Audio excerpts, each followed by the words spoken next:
one of the things we ask is why do we put why do we choose overhead versus underground?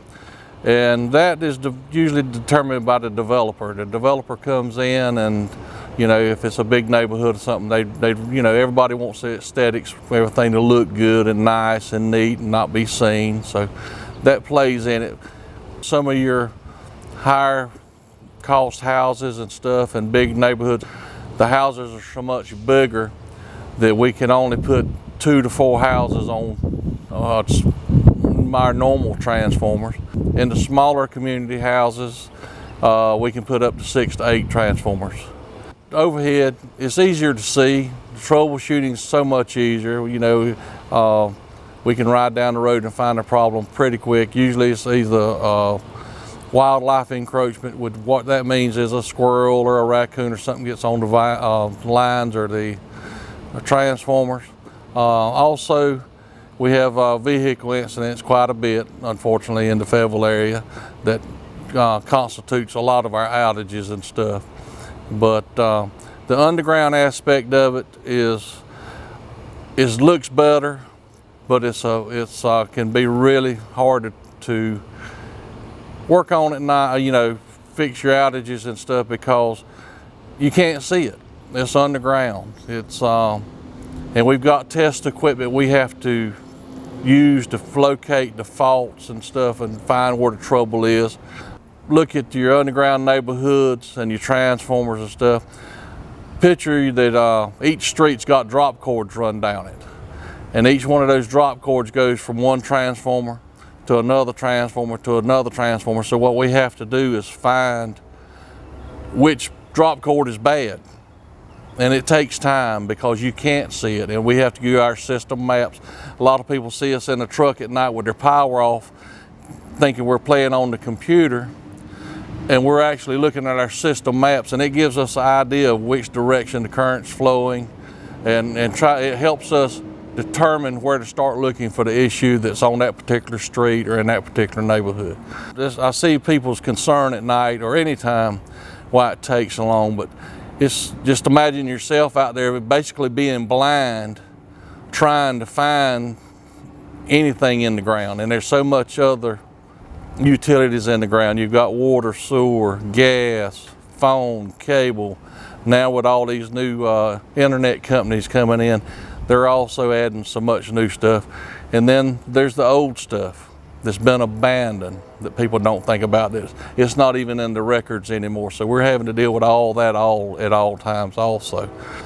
In my opinion, our crews do a heck of a job getting power back on in a very timely fashion. One thing that slows us down, we do have to call in utilities. You know, we have what we call one call that we have to call in locates before we can even put a shovel in the ground. So that can take up to an hour and a half, 2 hours before we can even get locates in. We can use backhoes and mini excavators quite a bit, but there are the places that there's so much in the ground utility-wise that we have to dig with a shovel. And our equipment tells us how close it may be. It may be 3 foot deep, it may be 4 foot deep. A lot of people know now that our system is getting old enough now in our older neighborhoods. Kings Grant, for instance, Prestige Boulevard, Beaver Run. We're in the process of doing what we call directional boring in those neighborhoods.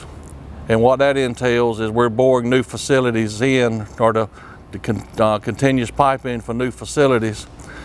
And what we'll do is that is done. Then we'll go in and put new wire in it and get everything ready for what we do call a clearance. The power cables and the transformers, they're like everything else. They've got a lifespan. And we're, like I said earlier, we're proactive and coming in these neighborhoods. Thankfully, you've not had a lot of power outages in your neighborhood.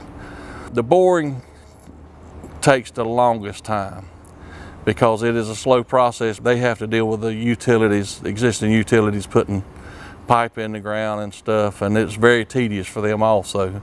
So, and most of the time it takes them 3 to 4 times longer to do what they need to do than it does us. I'll send one of my underground crews to a neighborhood and let them start putting wire in the pipe that's already been installed.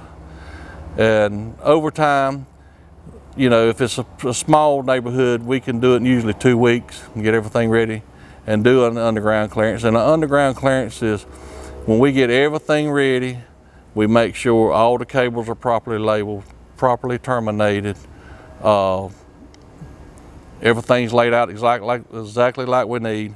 If your transformer in your yard needs to be replaced or updated, you'll see 2 transformers. We'll set them off in the yard, usually about a week before the clearance, so it won't mess the grass up or anything like that. And get everything ready, get it tapped up to what it needs to be, put the equipment in it that's needed.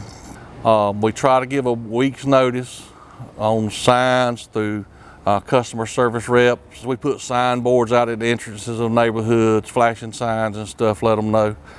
The day of that clearance, we kill the power to that whole area. We have enough crews on site to do that job within a reasonable amount of time. Usually our clearances, we kill the power at 9 o'clock. And usually we try to have them wound up by 2 o'clock in the afternoon. That way it's before they get back home. And if we have any issues from sometimes we have brand new transformers that are not good. And it gives us time to troubleshoot if we do have an issue, which is very rare, very rare. But it gives us time to get everything back to normal. So when you come home that afternoon, your house is already, air conditioning's already got it either back cool or your heater's got it warm, and you'll just walk into a house like you left it. My phone rings at 3 or 4 o'clock in the morning now, even though I'm a supervisor. I don't hesitate. Most of the time my feet are on the floor before the phone quits ringing, because I know somebody needs me to get their lights back on or help get their lights back on. And I'm proud of my men that work and serve under me, and we work as a group. They all have as much pride in this, whether it's overhead or underground. PWC's got a great group of guys, and they're very prideful in what they accomplish every day for the community.